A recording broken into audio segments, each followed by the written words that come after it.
bienvenue de nous avoir rejoints avec un petit peu de retard, mais ça s'y est aux grands événements, donc c'est tout à fait, voilà, c'était pour que la salle se remplisse un petit peu. Et merci d'être présent avec nous aujourd'hui pour cet atelier baptisé Raconter l'histoire de l'automobile. C'est un petit peu l'atelier des ateliers, je sais que ça va te plaire, c'est un peu l'atelier des ateliers que les discussions, les débats, les échanges, qu'ils soient de nature technique, économique ou comme ici sociétaux au cours de ces 15 jours, nous avons parlé, nous parlons et nous racontons l'automobile. Et nous ne sommes pas les seuls, les visiteurs du Mondial juste à côté, qui devraient être environ cette année 1,5 million, peut-être un petit peu moins, racontent eux aussi à leur manière l'automobile. Les quelques 40 millions de personnes qui possèdent un permis de conduire dans nos contrées ont vécu, connaissent des histoires d'automobile. De quelles histoires s'agit-il? Ce sera un peu beaucoup l'objet de cet atelier. Celles des histoires qui ressemblent à des anecdotes ou celles qui se partent d'un grand H. L'histoire et les histoires de l'automobile, de celles qui s'écrivent, de celles qui se dessinent, de celles qui s'écoutent, de celles qui s'exposent. C'est le thème donc de cet atelier. Ce dernier atelier de notre discussion aujourd'hui autour de la table et sur ce plateau, Mathieu Flonneau, je vais reprendre ton titre exact, maître de conférence en histoire contemporaine à l'université Paris 1 Panthéon-Sorbonne et à l'Institut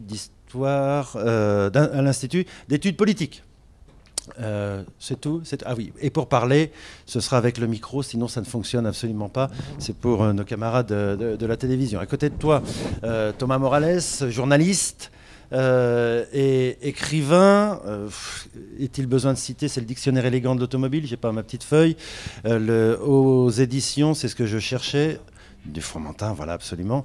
Et de toute façon, tous vos ouvrages, messieurs, sont sur les écrans à côté, ce qui vous permet ce qui nous évitera d'avoir à citer l'ensemble de vos œuvres. À mes côtés, François Alain, tu es journaliste et automobile depuis fort longtemps, et également éditeur, Le Fil Conducteur. Dernier ouvrage paru, c'était Le Périphérique. En matière automobile, Périphérique Mon Amour. Il y a 2 ans, tu avais proposé dans le cadre du Mondial et avec le CCFA l'automobile populaire qui avait fait d'ailleurs l'objet d'un atelier sur lequel nous avions travaillé avec Mathieu. Jean-Louis Loubet, vous êtes universitaire, un petit peu comme pour Mathieu, je vais reprendre mes petites notes, professeur des universités, directeur de l'IDHES Évry. C'est exact? C'est exact. À côté de vous, Jean-Louis, un éditeur, Pierre Paquet, un éditeur de bande dessinée. Vous pouvez d'ailleurs en voir quelques planches et quelques couvertures sur les écrans. On citera Thierry Dubois, évidemment, et sa fameuse Nationale 7. On citera Mauro Caldi. Et la 7e des aventures de Mauro Caldi, c'est dans quelques jours, vous me disiez ça à l'instant. Il y a eu des rééditions, je pense qu'on en reviendra tout à l'heure, avec de nouvelles couleurs. Et il y a une septième aventure qui arrive dans quelques jours. Et tout au bout, est-il nécessaire de présenter François Roudier, tu es directeur de la communication du CCFA, grand amateur de littérature automobile et grand amateur de bande dessinée automobile également. Afin de commencer, nous allons faire un tour de plateau. Quand on parle d'histoire de l'automobile ou des histoires de l'automobile, de quoi parle-t-on exactement? Est-ce que l'on parle, comme je le disais en préambule, et la parole et le micro, on va commencer par... on va faire vraiment dans le sens de la marche. Des anecdotes de tout à chacun. Est-ce qu'on parle des ouvrages, d'un ouvrage de Jean-Louis Loubet consacré à Renault et à la société, Renault dans la société, etc. Est-ce qu'on parle de la défense? Je vais prendre un livre Défense, illustration d'un automobilisme républicain, qui est ton dernier ouvrage. De quoi parle-t-on quand on parle des histoires, de l'histoire? Peut-on mélanger les deux? Mathieu. C'est drôlement compliqué comme question. C'est une définition pour savoir de quoi on va parler. Mais justement. 15 secondes avant oui. Que tu t'exprimes, comme ça va te permettre de... évidemment, nous ne sommes pas très très nombreux. Si vous avez des commentaires, réflexions, questions à poser à nos interlocuteurs. N'attendons pas la fin de ce débat. On se souviendra même plus de ce qu'on avait dit de toute façon avant. Hein. C'est le propre des gens qui parlent. Donc n'hésitez pas à vous exprimer. N'hésitez pas à nous faire part de vos réflexions et de vos questions au cours de nos débats. Mathieu, je t'en prie. Je vais te répondre par une tension que je ressens comme amateur et comme analyste de l'automobile. Je pense qu'aujourd'hui, il y a une crise de ce récit automobile. Alors, je vais être très précis. Je pense qu'il y a une crise de ce que les anglo-saxons appelleraient le storytelling. C'est-à-dire, qu'est-ce qui, autour de cet objet, qui est fondamentalement sympathique, et c'est pas évidemment aux assistants ici qu'il s'agit de l'expliquer, ni à ceux qui sont à l'intérieur du mondial, puisqu'il y a une forme déjà de sympathie pour l'objet, mais il y a une crise très claire de sa reconnaissance, de son utilité sociale, et à partir de là, je pense que notre tâche, à tous, et chacun le fait bien dans son petit domaine, et il y a une juxtaposition de tous ces petits domaines, c'est de parvenir à une vision finalement à 360 degrés d'un objet pour lequel on peut nourrir beaucoup d'empathie, un objet foncièrement humaniste, hein, j'y insiste, je le redis à chaque fois, un objet qui est investi de passion personnelle et collective, et à partir de là, il s'agit de resituer, alors dans une perspective qui peut être politique, mais aussi esthétique, purement esthétique. Enfin, j'ai un vrai écrivain à côté de moi. Nous, on décrit des choses qui sont socialement sensibles, perceptibles, mais je pense que cela va au-delà, et l'objet automobile, il touche à l'intime. Donc, on est dans une réflexion généraliste sur la société. Bon, les ateliers en sont d'ailleurs une reconnaissance, mais il serait bien de penser à arriver à éprouver vraiment l'objet, sa dimension personnelle. Et l'enjeu, l'objet, de raconter l'histoire de l'automobile, donc on ne sait toujours pas trop de quoi on parle, mais globalement... C'était un peu ma question d'ailleurs. Oui, mais c'est tellement divers et c'est tellement riche. Mais en même temps, il faut en faire ressurgir toutes les richesses. Et il y a de l'histoire industrielle, il y a de l'histoire patrimoniale, il y a de l'histoire sociale, il y a de multiples histoires. Donc moi, c'est ce que j'appelle les mondes de l'automobilisme. C'est-à-dire qu'il y a plusieurs mondes dans une même galaxie qui parfois s'ignorent.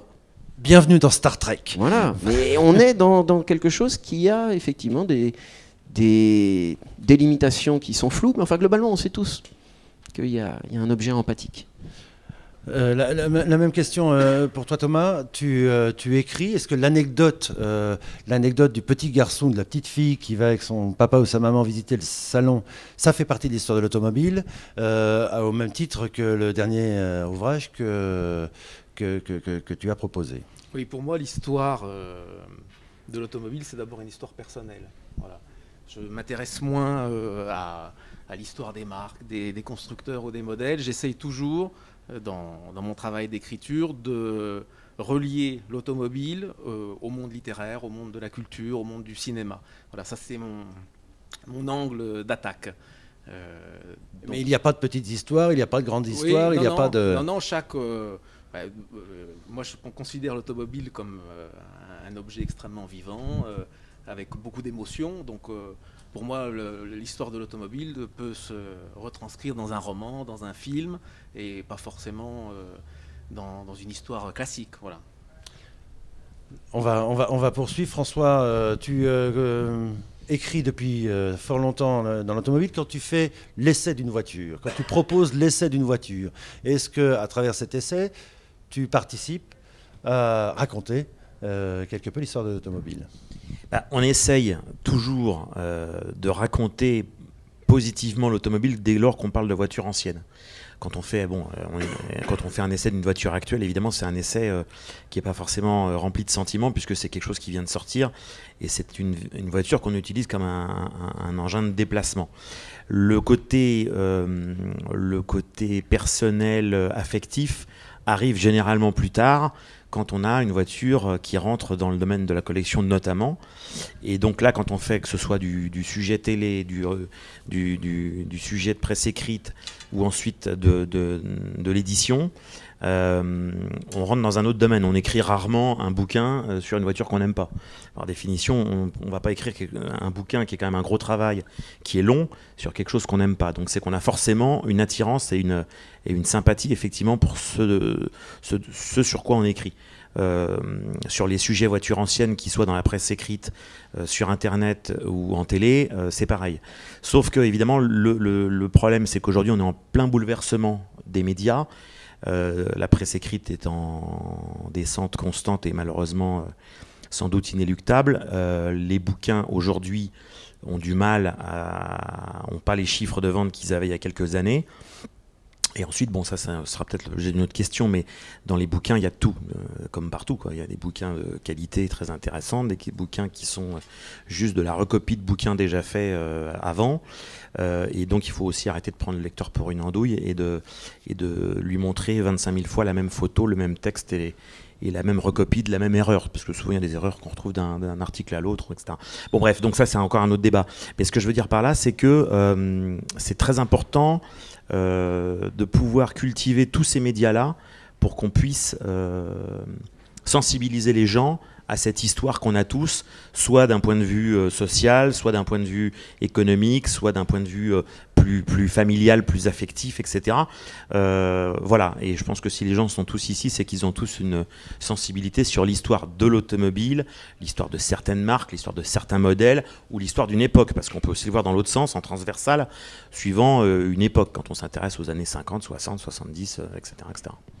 Jean-Louis, c'est intéressant ce qui nous a été dit jusqu'à présent, parce que la préhension de l'automobile serait essentiellement, dans ce que nous ont dit nos deux camarades, émotionnelle. L'automobile, bien sûr, c'est de l'émotion, et je partage tout à fait cette vision. Et c'est bien pourquoi, parce que l'automobile, c'est de l'émotion, que j'ai évité l'automobile pendant longtemps. Ça paraît paradoxal, mais c'est une chose. Mon regard a d'abord été un regard sur les entreprises. C'est-à-dire que ma formation a fait que j'ai travaillé sur l'histoire des entreprises. Et quoi de plus merveilleux que d'étudier des entreprises qui marchent. L'automobile, dans les années 80, quand j'ai fait les études sur les marques, sur les entreprises, était un secteur qui marchait bien, même s'il y a toujours des crises, mais ça peu importe. Et c'est en étudiant les entreprises que je suis allé ensuite vers les produits. Et puis en allant vers les produits, bien sûr, les produits c'est un objet et il faut aller vers les hommes. C'est-à-dire que ce soit ceux qui créent ces voitures, des techniciens, des ingénieurs, hommes et femmes bien sûr, et puis aussi ceux qui les vendent, et puis également ceux qui les conduisent.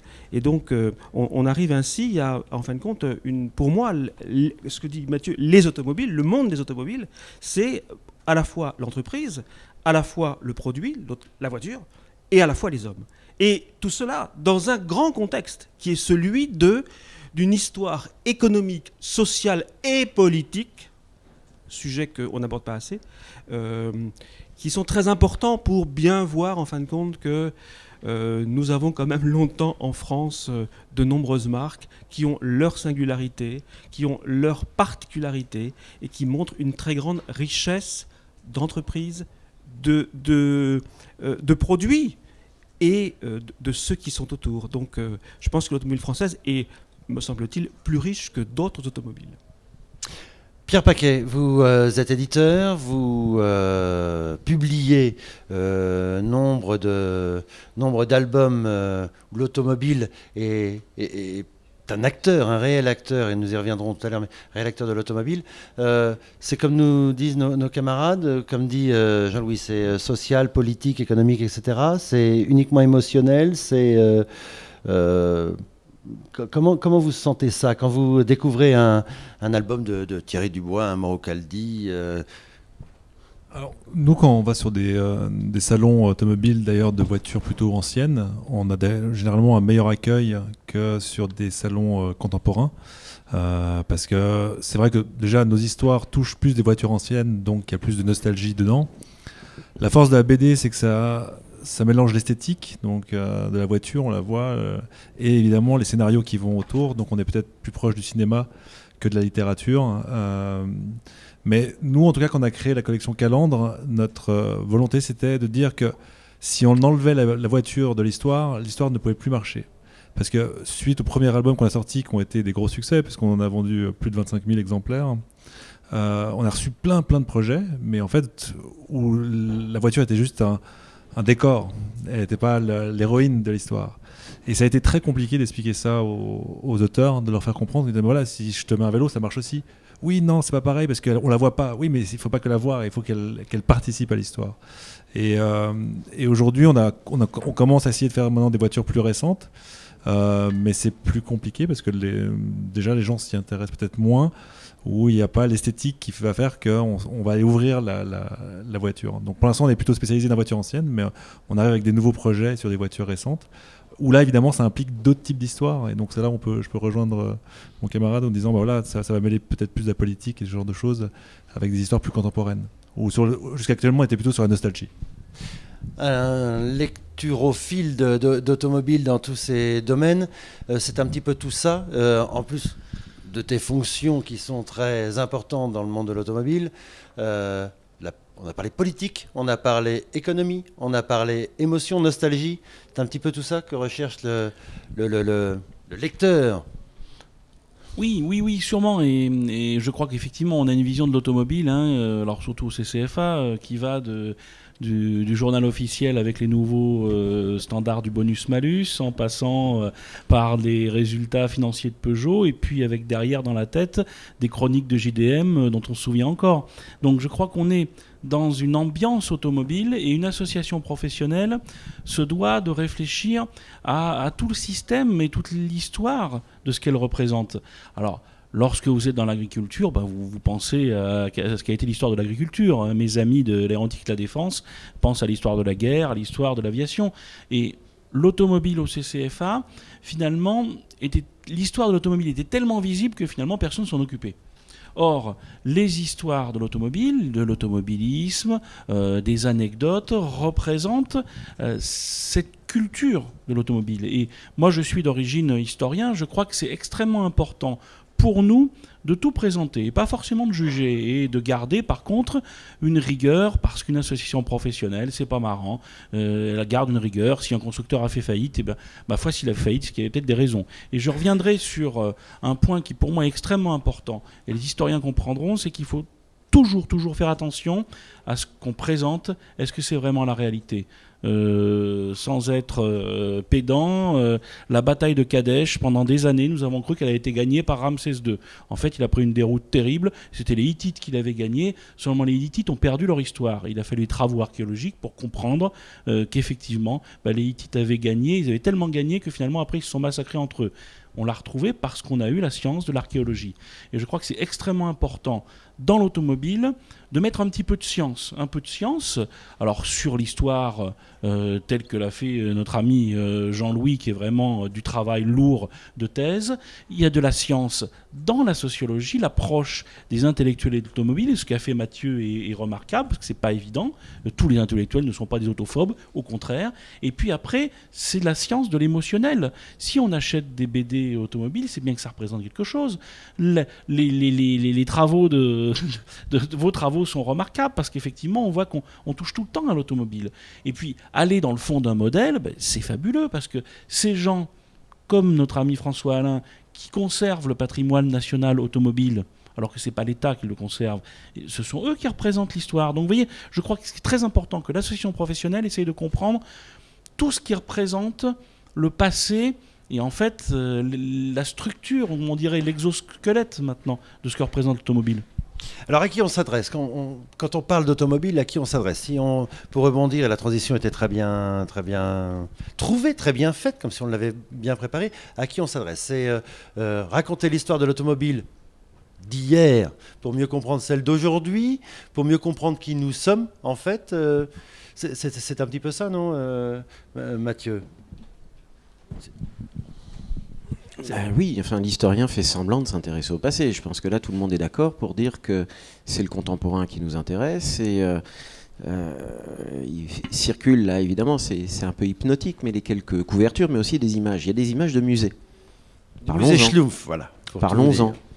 Parlons-en en France. Je pense que la situation est encore insatisfaisante.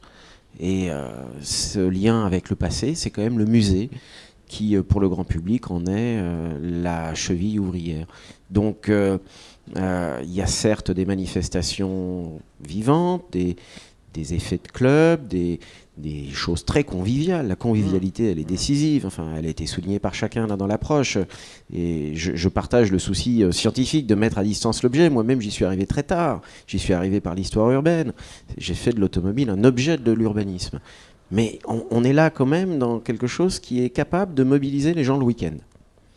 C'est pas banal.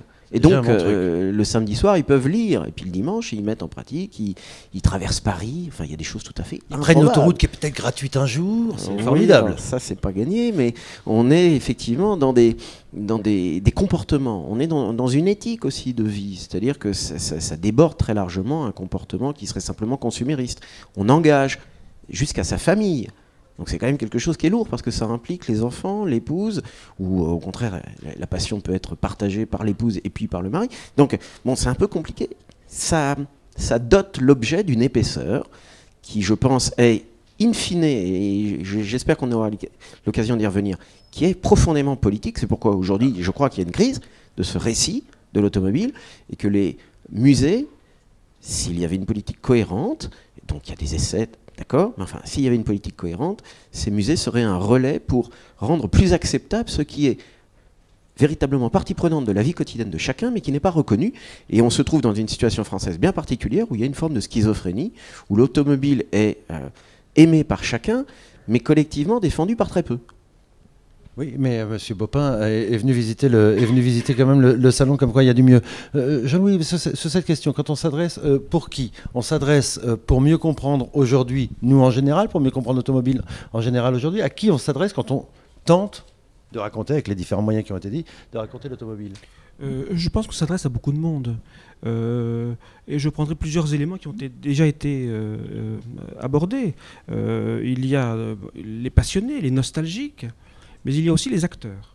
Et je pense qu'il ne faut pas les oublier, c'est-à-dire lorsque des marques aujourd'hui, lorsque nos marques aujourd'hui françaises viennent voir auprès des historiens, qu'on leur rappelle comment était le haut de gamme autrefois, qu'est-ce qui a fait le succès d'un modèle quasi générique. Les historiens sont là pour analyser les succès passés, pour pas forcément les dupliquer, car c'est impossible, mais donner en fin de compte une lecture dans un contexte bien précis qui permet, j'espère, aux acteurs d'aujourd'hui d'avoir une tâche moins isolée. Donc c'est peut-être étonnant que le travail d'histoire puisse aider en fin de compte aujourd'hui des décideurs, des créateurs. Je pense bien aux créateurs.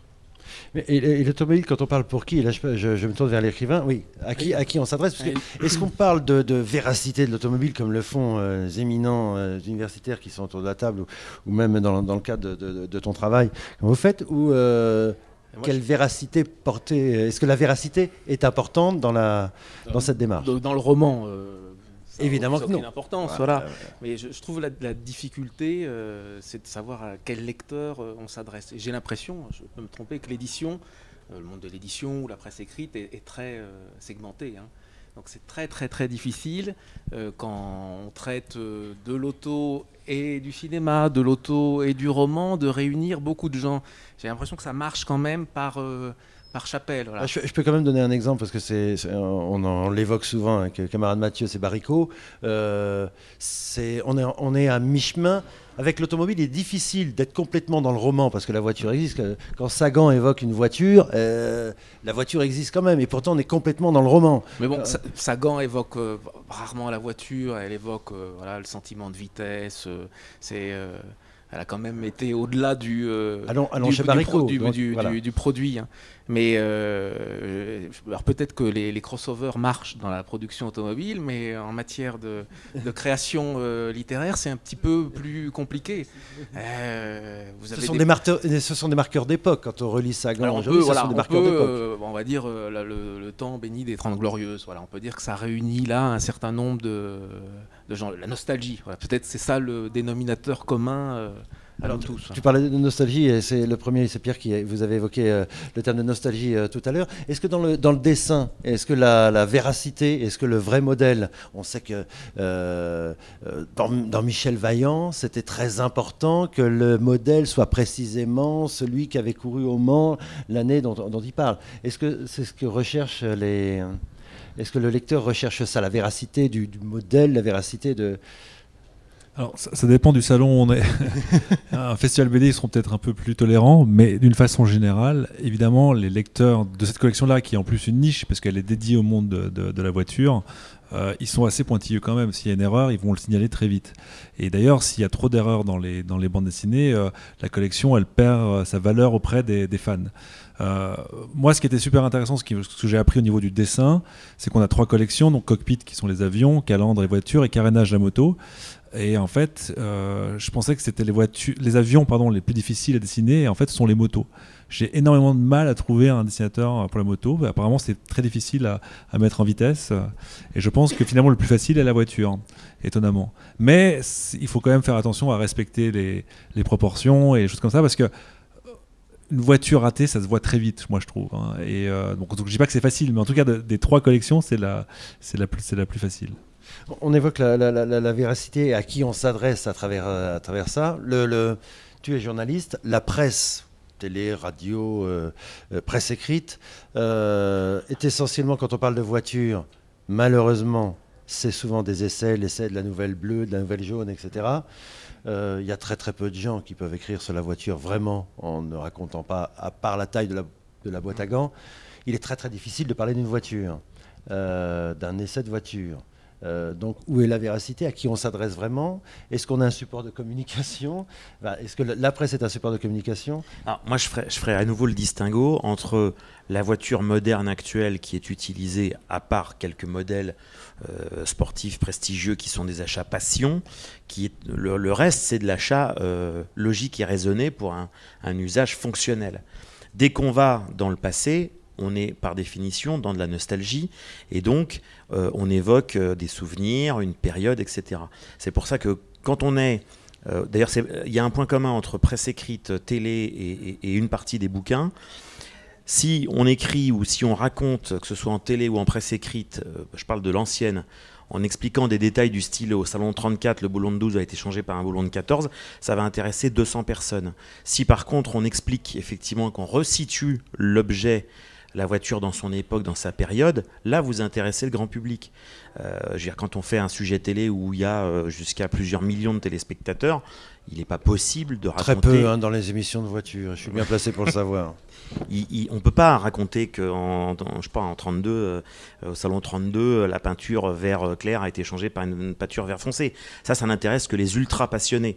Donc on est obligé de faire de la vulgarisation, ce qui n'est pas forcément un gros mot, mais si on veut intéresser le plus grand nombre, il faut forcément resituer l'objet dans son époque et dans son ambiance. Parce qu'il ne faut pas non plus oublier, ça rejoint ce que disait Mathieu il y a 2 secondes, c'est que une voiture, c'est pas un tableau. C'est-à-dire qu'un tableau, vous allez le voir effectivement dans un musée, c'est contemplatif. Une automobile, ça peut être contemplatif dans un musée, mais l'intérêt d'une automobile, c'est que s'il y a des gens pour les entretenir, les réparer, les restaurer, les faire rouler, vous pouvez ensuite les voir pour de vrai en situation. Et parfois même, quand on organise des manifestations sur des circuits ou des choses comme ça, on peut offrir à des gens un baptême de piste et monter dans la voiture qui les a toujours fait rêver, dans lequel ils ne sont jamais montés. C'est ce qu'on ne peut pas avoir, évidemment, pas avec un tableau. Bon, ça voudrait dire que lire l'automobile ou lire ce type de presse, ça serait presque une frustration parce qu'on n'a pas pu conduire le vrai modèle, parce qu'on n'a pas pu avoir le vrai modèle. C'est l'expression d'une frustration. Moi, mon opinion, c'est perso, ça n'engage que moi, mais je pense que l'automobile, notamment l'automobile ancienne, et la manière de le montrer, de le raconter, c'est un tout. C'est-à-dire qu'en fait, les gens s'intéressent à un ensemble de choses. Vous avez ensuite, évidemment, des gens plus ou moins spécialisés. Il y a des gens qui sont hyper fanats d'une marque ou d'un modèle et qui, effectivement, sont suffisamment accros et passionnés pour être passionnés par le fait de savoir savoir que le boulon de 12 a été changé par un boulon de 13 au salon 57. Ok, mais ça c'est une petite frange de la population que je ne dénigre pas, parce que j'en fais partie. Donc, non, mais t'inquiète pas, on va s'en charger pour toi. Mais je pense qu'effectivement, si on veut intéresser le plus grand nombre, c'est évident. Enfin, je sais pas, mais pour la plupart des livres entre guillemets grand public, c'est évidemment ça. C'est la manière d'accrocher les gens, et ensuite certains vont devenir tellement passionnés qu'on va pouvoir leur insuffler des bouquins encore plus pointus. C'est bon aussi au départ de faire un petit point comme ça.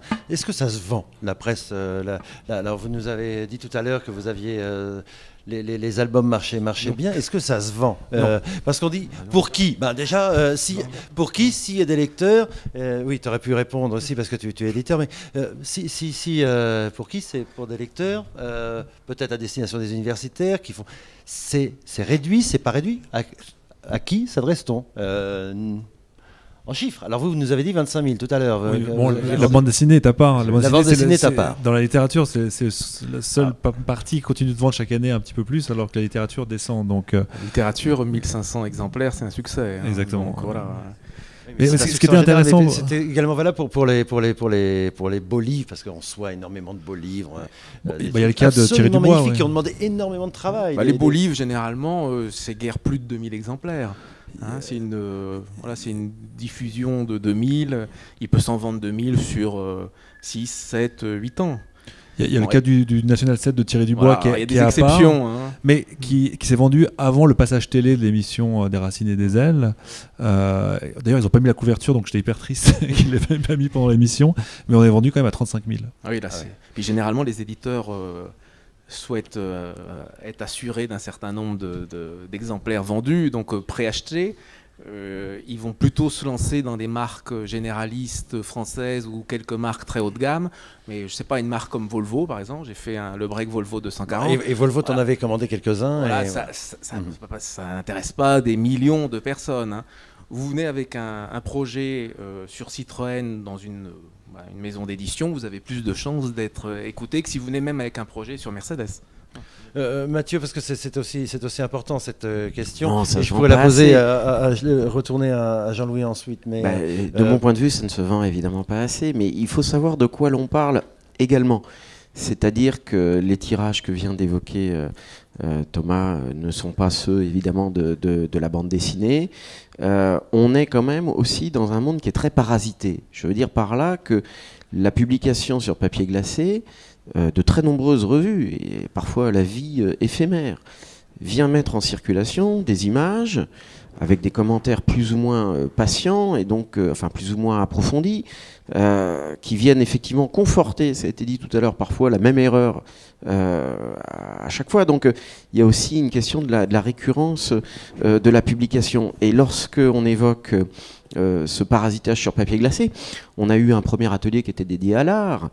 Je suis, moi, admiratif, je suis stupéfait par la qualité des catalogues d'expositions, désormais, qui sont produits pour les grandes ventes aux enchères. Oui, mais il y a de l'argent derrière. Il y a de l'argent derrière. Alors que là, il y a voilà. Est-ce que je parlais de frustration tout à l'heure du lecteur. Est-ce qu'il y a une frustration? Et je poserai la même question. Est-ce qu'il y a une frustration? Est-ce que vous faites, c'est un travail purement universitaire?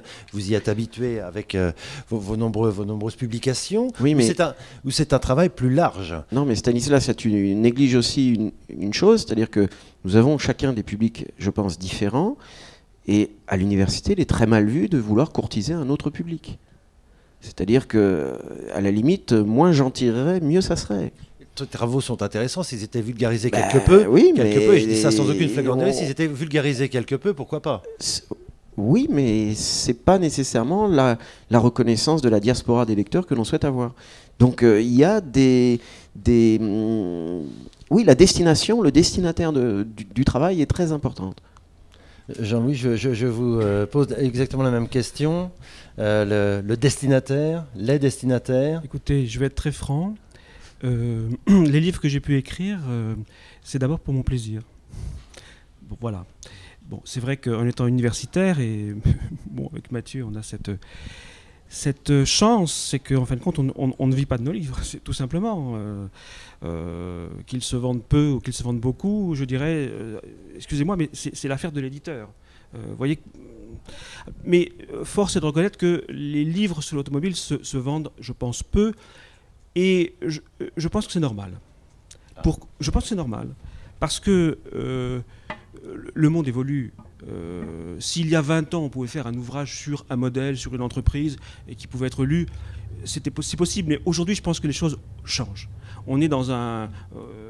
on en a parlé de cette évolution du matériau. Je pense que on est en train de quitter le livre.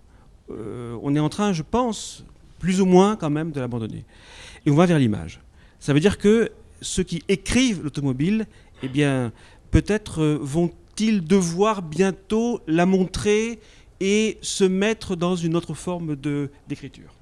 Je prendrai un exemple, ce que nous faisons dans mon laboratoire, où nous venons de réaliser un film. Un prof d'université, c'est pas du tout un homme du cinéma, mais on s'est mis, disons, dans cette logique-là. Pourquoi? Mais pour pas attirer, mais pour mieux faire comprendre, parce que le message maintenant, je pense, passe mieux par l'image. Je vous explique ce que nous faisons. Nous venons là, pour le centenaire de la Première Guerre mondiale, nous venons de faire avec Citroën, grâce au financement de Citroën, je ne vous le cache pas, un laboratoire, vous savez, l'histoire n'est pas très riche, nous venons de faire un film où nous avons reconstitué en 3D l'usine mythique du quai de Javel.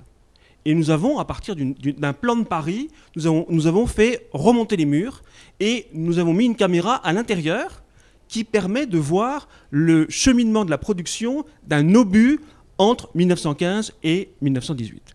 Bon, voilà, si vous voulez, nous avons vraiment, non pas changé de métier, parce qu'on est toujours parti d'archives, on a toujours croisé les archives, et on est allé à un résultat qui a été l'écriture d'un scénario, mais ensuite, ce n'est pas une écriture totale d'un livre, nous sommes allés sur un film. Et un film, attention, en 3D, c'est-à-dire, vous ne verrez pas une seule image réelle, tout est, mais reconstitué, je dirais, à la fenêtre près, à l'épaisseur du barreau près. C'est-à-dire que nous avons pris images, photos, plans, permis de construire, tout y est passé pendant un an pour savoir exactement ce que l'on peut édifier. Et donc nous avons fait ce film qui a été projeté pour les Journées du patrimoine de PSA. Ce qui est plutôt sympa parce qu'on pourra le retrouver, j'imagine, sur Internet, etc. Non. Pas encore. Non, vous allez le vendre. En plus, vous allez le vendre. Non, pas du tout. Vous voyez que c'est mercantile quand même. C'est une coproduction avec PSA et chacun l'utilise comme il le souhaite. Voilà, parce qu'il est quand même les émissions consacrées à l'automobile, et ce n'est pas absolument pas l'objet de ce débat, ou alors c'est si peu l'objet de ce débat que ça va être très rapide. Les émissions télévisuelles consacrées à l'automobile. Tout a été dit. Sur cette question, à qui on s'adresse, François, à qui s'adresse à part François Roudier? Oui. Alors, effectivement, on tombe tout de suite dans un problème lourd, c'est qui est intéressé par l'histoire de l'automobile? C'est-à-dire, est-ce qu'on touche les passionnés qui, de toute façon, même si le reportage ou le bouquin n'est pas bon, diront le reportage est nul, mais ils le reverront 2 fois, le bouquin ils le liront. Donc, est-ce qu'on vit toujours dans ce monde, ou est-ce que finalement raconter l'histoire de l'automobile, c'est passer un petit peu au-delà, sortir des cercles d'amis et essayer de convaincre des gens, alors qui pour nous, associations professionnelles, sont utiles, en particulier les politiques. Alors, c'est quelque chose que nous faisons quand même un peu tous les jours au CCFA. Et nous n'avons pas que quelques politiques qui aiment l'automobile. Il y en a qui ne l'aiment pas, d'autres qui ne la connaissent pas, d'autres qui ne veulent même pas comprendre ce que représente une automobile. Au-delà de tout ça, je crois qu'il y a un phénomène qu'on a pu constater, c'est une sorte de négationnisme de l'histoire de la mécanique en France. Et c'est très curieux parce qu'en fait, on en a cherché les racines avec des amis et on a l'impression que toute notre culture mécanique est rejetée. C'est-à-dire que c'est mauvais d'avoir fait de la mécanique en France. Il y a sûrement plusieurs raisons. Dans les raisons qu'on a pu analyser, il y en a une qui est sûrement la plus importante, c'est la défaite de 1940. En 1940, la France disparaît. Elle disparaît alors qu'elle avait une culture mécanique très forte. Si vous reprenez des ouvrages des années 30, on vous parle d'avions, de voitures, bref, la mécanique c'est noble. En 40, tout s'effondre et tout disparaît.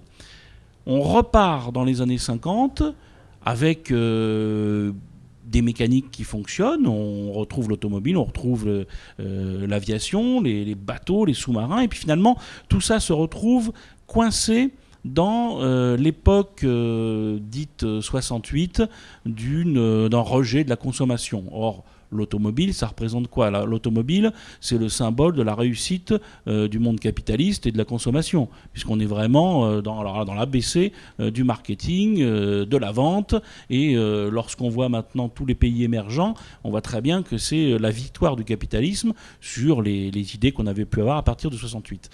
Et par rapport à cela, il semble qu'en France, on fasse un rejet de cette culture mécanique. Alors, nous, petits industriels, on n'arrive pas vraiment à combattre ça. Alors on voit qu'en fait, on a un rejet total de la part de certaines élites, surtout ceux qui n'ont pas besoin d'avoir une voiture pour se transporter dans Paris, et puis une ignorance d'une partie d'autres élites, et par contre, une culture populaire très très forte sur l'automobile. Et on en a parlé dans d'autres ateliers, je pense en particulier au tuning. Le tuning, alors qui pour moi est à l'art, ce qu'est l'art du facteur cheval. C'est de l'art populaire par des gens qui ne savent pas s'exprimer, qui ne savent même pas parler d'ailleurs pour certains. On le voit prenez YouTube et cherchez tuning, vous allez voir des gens, sujet, verbe, complément, ça s'arrête souvent aux deux premiers termes. Et c'est intéressant parce qu'en fait ces gens-là s'expriment et ils s'expriment dans l'automobile. Et je crois qu'on est actuellement, raconter l'histoire de l'automobile, dans une sorte d'évolution. Des élites n'achètent pas forcément les ouvrages extrêmement intéressants de Jean-Louis et de Mathieu. Par contre, peut-être qu'acheter une BD qui rappelle lorsqu'on était jeune, on regardait la Turbo Traction, finalement c'était pas mal, Fantasio était sympa là-dedans, on revient par ça. Et puis, on va se dire, ah ouais, mon père avait une Dauphine, il avait un tube, finalement c'est pas mal l'ouvrage de François Alain, allez, je vais peut-être le prendre. Donc, on a un retour de l'automobile par une culture populaire. Mais on a perdu complètement cette notion de l'importance de la mécanique pour la France. Regardez ce qui se passe en Allemagne, ce qui se passe en Grande-Bretagne, où là vous avez une très forte culture nationale. Allez attaquer une MG en Grande-Bretagne, vous allez voir un petit peu comment vous allez vous faire sabrer par nos amis anglais. On est absolument ravis des onomatopées, sujet, verbe, complément et onomatopées, tu avais oublié. Non, c'était très intéressant, Mathieu, et on en vient à ce que tu souhaitais exprimer tout à l'heure au début lors de du tour liminaire. C'est éminemment sociétal, c'est éminemment politique. Non, mais je crois que l'industrie automobile a la chance aussi d'avoir François Roudier. Alors, tu te fais passer pour un petit industriel, on a du mal à le croire, un représentant d'une petite industrie, en chair et en os, mais bon, je pense que là, et on en discute depuis assez longtemps, je pense qu'on est effectivement devant un hiatus préoccupant de la société française, entre une prise de distance de la part d'élites qui ont un discours qui à certains égards est contradictoire à l'égard de l'objet, qui devrait être de valorisation de surcroît de la culture technique, de l'apprentissage et toutes ces choses, et qui est en réalité un dénigrement permanent. Et donc là, on est devant une puissante contradiction de la société française qu'elle commence à payer politiquement en termes très chers, je crois. Et l'automobile est une excellente focale. C'est un révélateur ? Qui ne peut pas être satisfaisante. Moi, en tant que pédagogue, je ne me satisfais pas, je le redis, c'est la deuxième fois aux ateliers cette année, je ne me satisfais pas d'une société qui à 40% ne vote pas et à 30% vote aux extrêmes. On est là dans une société, et l'automobile, oui, la mauvaise humeur nationale est liée, à mon sens, à ce débat récurrent, avec des facilités démagogiques parfois, ce qui fait que d'un côté ou de l'autre, on peut tomber facilement dans un populisme préjudiciable à la raison et au débat. Enfin, récemment, les débats sur l'écotaxe, enfin on est parti sur raconter l'histoire de l'automobile, mais enfin l'écotaxe, il faudrait raconter à quel point ça pourrait être utile. La route a de la légitimité à gagner. Il faut que la route paye son prix, mais pas qu'elle paye plus que son prix. Donc là, c'est une question d'équilibre. Donc la route n'est pas là pour financer le déficit des transports en commun. Il faut aussi le dire. Donc on est quand même dans des logiques là où puissamment des enjeux politiques, et au CCFA évidemment dans les conscients, sont mobilisés. Jean-Louis, sur cet aspect que vous évoquiez également comme Mathieu tout à l'heure. Sur le politique. C'est éminemment politique. Je partage à 100% ce que vient de dire Mathieu. Donc je ne vais pas le redire. Mais je pense que dans les études que j'ai faites sur les entreprises, le côté politique, il apparaît depuis très longtemps. Et je pense qu'à la Libération, il y a quand même un moment important, c'est que l'automobile devient un enjeu politique. C'est que lorsque l'automobile repart, donc après la guerre, où l'on partage le marché en trois secteurs, et où en fin de compte, on voit que la régie nationale a une place importante dans la voiture populaire, et que les entreprises privées ont une autre place sur l'échiquier, on voit en fin de compte que l'on va dans un schéma qui est très politique. Alors, est-ce qu'il y a une voiture de gauche et une voiture de droite? Moi, je pense que oui. Bon, mais ce serait un autre débat. Mais pour dire que oui, il y a, je pense, entre l'usine de forteresse ouvrière et en face, le méandre d'à côté, en face, l'usine Creuset de la CFT, on peut aller vers un regard très politique de l'automobile, et donc de ses dirigeants, et pourquoi pas de ceux qui travaillent. Quand on lit le dictionnaire légal automobile, sa dimension politique apparaît, la dimension sociale est présente quasiment à chaque modèle, à chaque page, à chaque... éminemment. Alors, je voulais rebondir sur la passion automobile en Angleterre et en Allemagne. Elle est quand même due à une production automobile haut de gamme. Là, quand en France, depuis la Libération, on s'est spécialisé dans la voiture dite populaire. Bon, la passion passe quand même moins bien avec des voitures populaires qu'avec des voitures de sport ou avec des limousines. Donc c'est aussi pour ça que ça se maintient toujours en Allemagne et en Angleterre. En plus, en Angleterre, avec un certain nombre de petits artisans. Bon, la voiture française est, alors j'ai exagéré, elle est quand même assez stéréotypée depuis 50 ans. Donc la passion est... Où est-ce qu'elle intervient, la passion? Voilà. Nous n'avons pas entretenu la culture de la culture d'automobile n'a pas été entretenue. Pas de cabriolet, peu de sport mécanique. Bon, j'exagère presque, mais... François, moi, je suis pas tout à fait d'accord avec Thomas. C'est-à-dire que, bien sûr, les voitures de sport, les voitures de prestige, ça engrange forcément un imaginaire et heureusement, et tant mieux.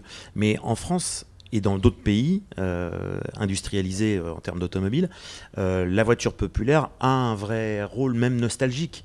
Effectivement, il y a des tas de gens qui restaurent une Dauphine, une 404, etc. Et tant mieux quelque part. Mais ce qui est vrai, alors on va peut-être pas rentrer dans ce débat-là parce que c'est compliqué, mais ce qui est clair, c'est que le plan Ponce à la sortie de la guerre, ça a quand même redistribué les cartes. Si aujourd'hui en France on n'a plus d'industrie motocycliste, c'est parce que le plan Ponce a saccagé l'avenir de la moto en France. Bon voilà, il y a plein de choses à dire, mais c'est vrai que les directions qui ont été prises à ce moment-là, Jean-Louis a étudié, je pense, beaucoup cette question-là notamment. Il y a effectivement une décision politique évidente à certains moments donnés. C'est sûr que l'époque Georges Pompidou, où on était dans le tout automobile, et l'époque d'aujourd'hui, où on est dans le surtout pas automobile, c'est un retournement de situation en 40 ans qui c'est comme le diesel. Le diesel, Peugeot et Mercedes sont les deux marques européennes qui ont poussé au diesel dans les années 60. Et aujourd'hui, on découvre que le diesel émet des particules, etc. Bon, et que le FAP ne sert à rien en ville, etc. Donc aujourd'hui, les constructeurs ne proposent plus de petits moteurs diesel pour les voitures de ville parce qu'ils ont compris que c'était effectivement pas forcément très judicieux, et donc ils ont enfin bossé sur la réduction de consommation des moteurs essence. Bon, absolument, voilà. Absolument, Monsieur Perrault. Monsieur Perrault, qui est une référence. C'est trop cher, c'est trop cher. Voilà. Mais c'est intéressant sur cette voiture française du salon, la Twingo et la trilogie Toyota Peugeot. Bien sûr. N'auront pas de diesel. Bien sûr. Non, et n'auront pas de diesel parce qu'aujourd'hui, une voiture ne se vend pas qu'en France, mais se vend à peu près partout. C'est trop cher de passer les... Donc c'est vrai que le côté politique dans l'automobile a effectivement eu toujours un rôle prépondérant. Un coup on pousse, un coup on retient. C'est comme le GPL. Le GPL, un coup c'est formidable, 2 ans après c'est catastrophique, 3 ans après c'est reformidable. Le GNV aussi. Enfin bon, voilà, la politique a un rôle malheureusement essentiel. Attends, je vais me lever parce que sinon on va pas vous entendre. Même pour un seul mot, c'est pas grave. Merci. Dominique Dubarry de l'Association des musées automobiles de France. Un mot important, quand vous dites le pouvoir politique, généralement il faut insister en disant la fiscalité. Oui, bon. Alors ça a été la modulation qu'on a connue entre le carburant diesel, les deux catégories, l'essence normale, l'essence super. Bon, et on a favorisé effectivement, quand le pouvoir politique s'occupe de faire des partages de marché, ça foire. Ça foire, ça n'a pas foiré en Angleterre, ça n'a pas foiré en Italie, ça n'a pas foiré en Allemagne. On voit le résultat. Quand le politique veut s'occuper de tout, eh ben ça foire, ça ne peut pas aller. On a vu le résultat. L'importance, le mot social est très important également dans l'évolution aujourd'hui, depuis 50 ans, depuis un demi-siècle. Regardez les forteresses syndicales qu'il y avait chez Renault, il faut dire la vérité. Quand Renault tousse, la France s'enrhume. Hein. Bon. Tout ceci est un très lourd passé. Et je voudrais simplement rajouter une seule chose sur les musées. La perte de la technologie française au niveau des véhicules est catastrophique. En 25 ans, on a perdu 25 musées et grandes collections, et je ne les connais pas toutes, qui sont partis à l'étranger. Bon, ça fait 100, 150 véhicules par an qui disparaissent du territoire national. Dans quelques années, si ça continue, on n'aura plus un autocar, on n'aura plus un autobus, on n'aura plus un camion pour faire un film. On ira les chercher où? En Allemagne, parce qu'ils sont partis en Allemagne. La plus belle collection de voitures de pompiers qui était à Beaune a été vendue en 2008. Hein. Tous les principaux véhicules, il y en avait 60, tous en état parfait de conservation, ils sont tous partis en Allemagne. Il y a 30 musées de voitures de pompiers en Allemagne. En France, il y en a 3. Voilà, c'est tout, c'est l'image. Et en Allemagne, les constructeurs se sont tous dotés de vrais beaux musées avec une scénographie intéressante, alors qu'en France, on n'a pas la capacité, la volonté et une fois de plus l'argent pour le faire. Et personne, je pense, autour de la table ne contestera que Renault, Citroën, Peugeot et même évidemment toutes les marques qui ont été malheureusement qui ont disparu, Panhard, Matra, etc. On a de quoi faire des musées extraordinaires.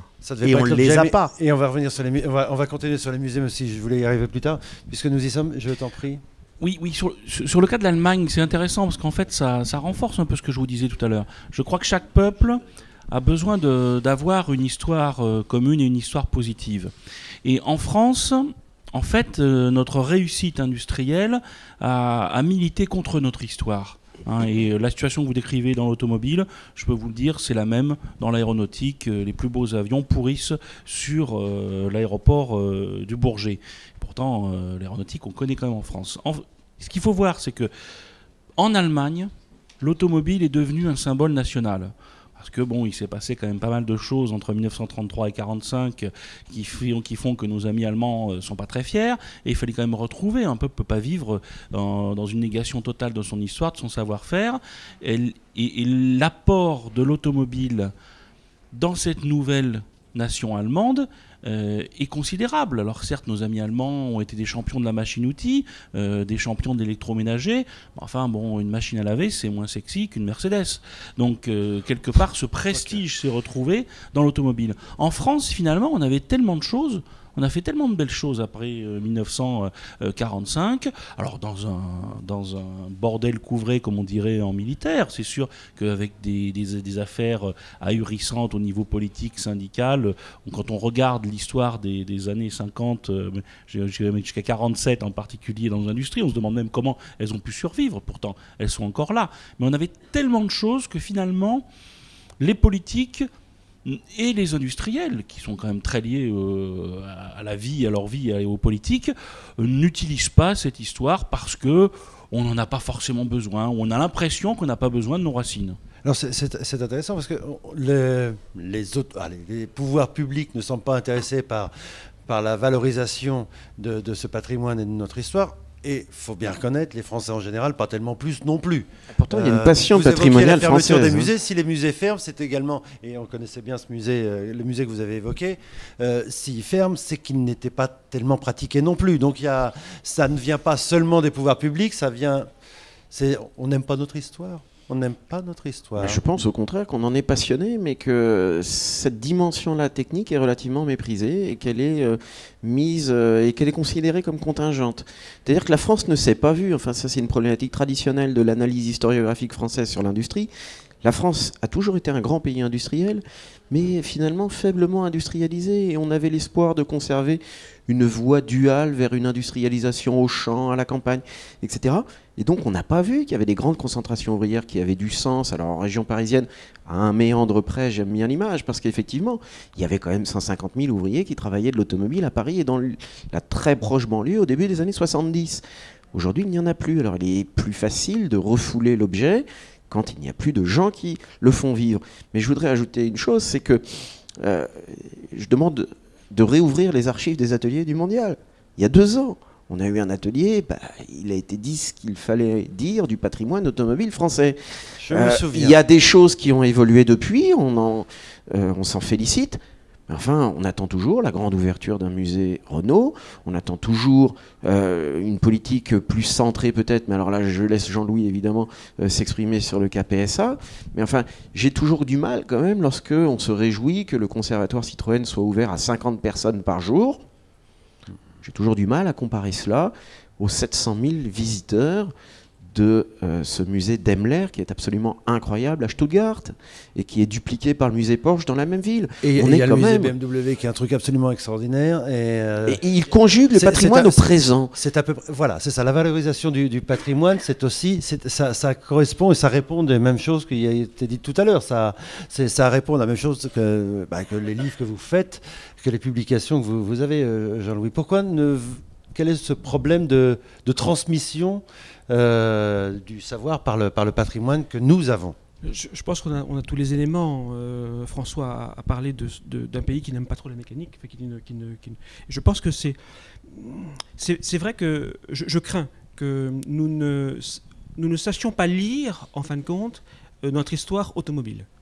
Je prendrai peut-être quelques exemples. Comment voyons-nous la traction avant? Je prends une voiture importante. On la voit comme le premier véhicule qui a les roues avant motrices. Soit. Pour moi, ça n'a aucun intérêt, ça. C'est avant tout une voiture de sortie de crise. C'est une voiture qui a compris qu'il fallait faire en fin de compte autre chose pour sortir de la crise des années 30. Qu'est-ce qu'une Renault 4? Je vais prendre une autre pour ne pas se tromper. Qu'est-ce qu'une Renault 4? C'est une voiture qui s'adapte parfaitement à une société où le monde rural décline, mais reste présent. Le monde urbain est évidemment important, mais entre les deux, il y a un nouveau monde qui apparaît, c'est le monde de la banlieue. Et une Renault 4, c'est ça. Et ce qu'on appellera les voitures à vivre, c'est ce genre de choses. C'est-à-dire, c'est un véhicule qui s'adapte quoi? Eh bien, cette grande mutation, en fin de compte, des années glorieuses. Et ça, on a tort de s'arrêter uniquement sur le fait que la 4L est un plancher plat, point final. C'est très bien, mais je pense que c'est plus que ça. Je prends un troisième exemple, je n'ai pas parlé de Peugeot, c'est ça? Je parlais de Citroën et de Renault. Oui, vous étiez sollicité par Mathieu sur Peugeot. Oui, juste pour Peugeot, on peut se poser la question sur une 205 par exemple. Qu'est-ce que c'est dans les années 80? Bon, c'est peut-être l'arrivée, je vais être très court, d'une voiture très typée, qu'on appellerait une DS d'aujourd'hui, vu ses caractéristiques, je dirais, esthétiques.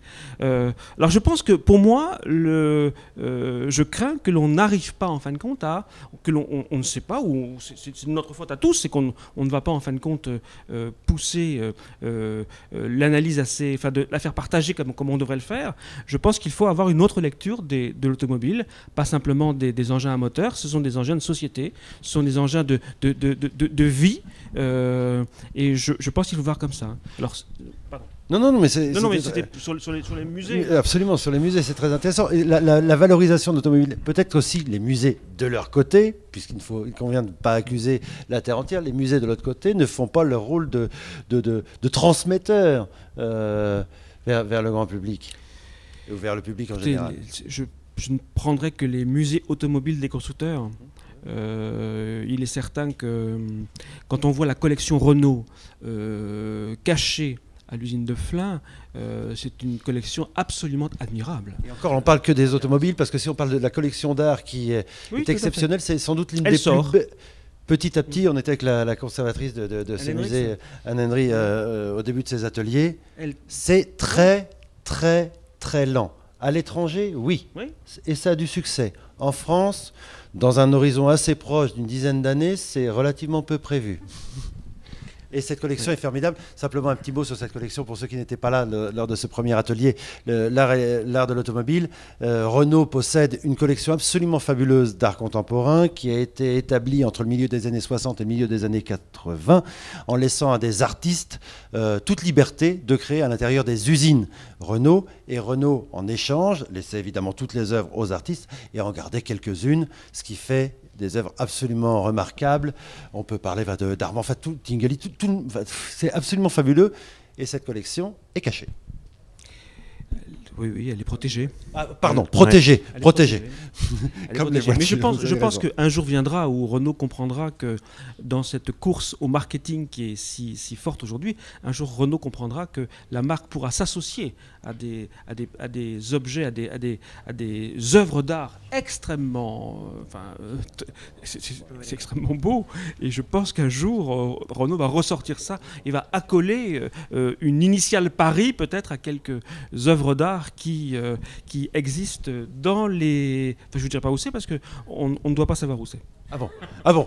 Donc il faudra... Un petit mot avec Pierre. En fait, la vraie valorisation de l'automobile, c'est par le dessin, c'est par la bande dessinée, c'est la vulgarisation et la valorisation de ce que fut la voiture, puisque le public est en plus au rendez-vous.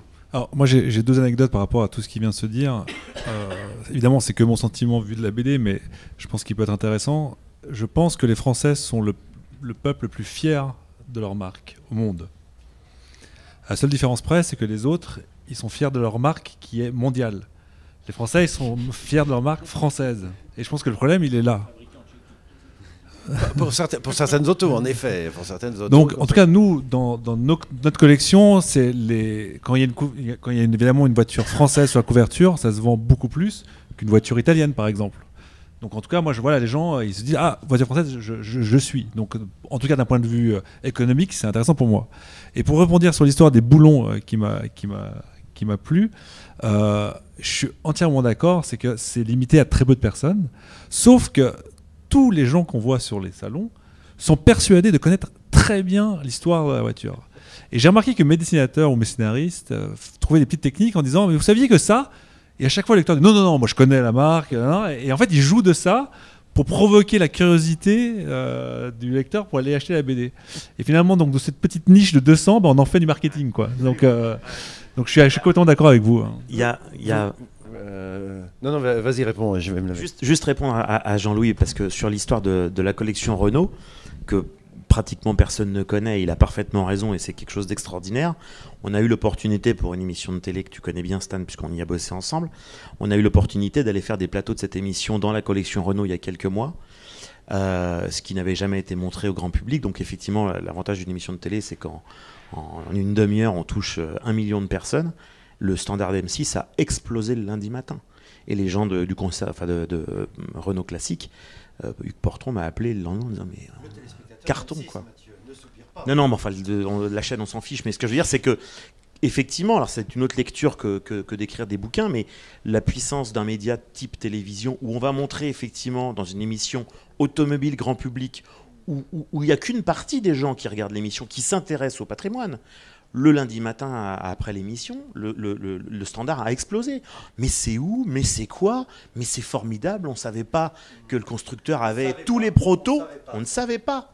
On ne savait pas que le constructeur avait gardé tous les protos, tous les concept cars, tous les véhicules, toutes les voitures de série, toutes les voitures de course. Les gens étaient scotchés d'avoir vu pour de vrai les caméras qui les ont emmenés dans un endroit où effectivement on ne va pas. Vous vouliez intervenir? Je voudrais simplement rappeler une initiative de la Chambre syndicale des constructeurs de l'époque, il y a 8 ans, et je m'adresse à vous, cher ami Roudier. Il faudrait ressortir les chiffres, parce que je les ai plus pratiquement en tête. Mais c'est merveilleux, les trésors des musées, je crois que ça s'appelait comme ça, dans le hall 8, comme toujours, etc. Et si ma mémoire est bonne, et je m'adresse également à côté de Francis, je crois que c'était le chiffre, par rapport aux millions de visiteurs de l'année, hein, en gros, les 2/3, je crois que c'est 700 et quelques mille, ont visité le hall 8. On visitait le hall 8 pour voir les 2-3 voitures de chaque musée qui étaient sorties des musées français. Ça a été un succès colossal. Moi, j'ai passé les 10 jours là-haut. Je peux vous dire que ça rentrait, ça sortait, ça rentrait, ça sortait. C'est de là d'ailleurs que date le sens unique. C'est depuis cette date-là qu'on a institué le sens unique, parce qu'au début, ça ne l'était pas. Alors, les gens se rentraient dedans, c'était affreux. Parce que là, il y a des choses, il y a certainement des éléments à sortir de cette statistique. Pourquoi sont-ils venus comme ça? Alors, écoutez, c'est une excellente transition avec l'actualité, puisque cette année, nous avons monté une exposition, l'automobile et la mode. Et en fait, on est parti un peu de cette constatation que le plus grand musée automobile en France, c'est le Hall 8 pendant 15 jours au Mondial de l'Auto, en nombre de personnes qui visitent. Et je peux vous dire que les gens qui visitent ne sont pas uniquement que nous, nos amis et passionnés de voitures. On a vraiment toute la population française qui passe. On a commencé à concevoir ces expositions d'une façon différente. D'abord de les penser en commençant le travail sur le prochain mondial à partir de l'expo dite thématique, tout simplement parce qu'avant on commençait par travailler, on finissait en juin à se dire tiens, qu'est-ce qu'on va mettre dans l'exposition thématique, et bien sûr vous imaginez que les constructeurs sont dans leur salon, eux ils n'ont pas le temps de s'occuper de ça. Là on a essayé de réfléchir différemment, et sur les 2 dernières éditions on a vraiment bâti une thématique en associant la voiture. C'est-à-dire que l'idée c'est de mettre la voiture en support d'une thématique. Et parce que sinon les voitures on les voit partout, donc on ne peut pas dire qu'on maltraite la voiture au mondial de l'auto. Là l'idée c'est de dire voilà, la voiture a une histoire, a un aspect sociétal. On avait pris l'automobile et la publicité il y a 2 ans, ça avait très très bien fonctionné, et l'automobile et la publicité c'est aussi les publicités bibendum, parce que c'est l'automobile dans son sens le plus large. Là on est parti sur un défi délirant, l'automobile et la mode. Alors d'abord l'automobile et la mode, c'était très amusant. Lorsqu'on a fait la première réunion, tous les responsables de nos constructeurs nous ont dit l'automobile et la mode, mais c'est nul, on n'a rien. Et puis finalement tout le monde se disait ah oui mais attendez, non mais j'ai ça, mais j'ai l'AX machin, j'ai Guerlain.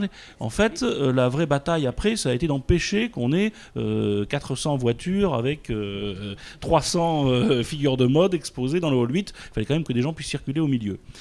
On a tellement inversé le processus qu'on a dit ben voilà, ce qui est important, c'est la mode. Donc, la Fédération française des véhicules d'époque va être en soutien sur les voitures avec nos constructeurs. Donc, ils vont sortir de leur chapeau et de leur zone cachée des superbes voitures. Mais le pilote, ça va être quelqu'un qui est responsable de la mode. Un type qui travaille dans la mode, qui connaît le monde de la mode. Et David Herman, on a fait un atelier avec lui. Et c'est lui qui va piloter ça.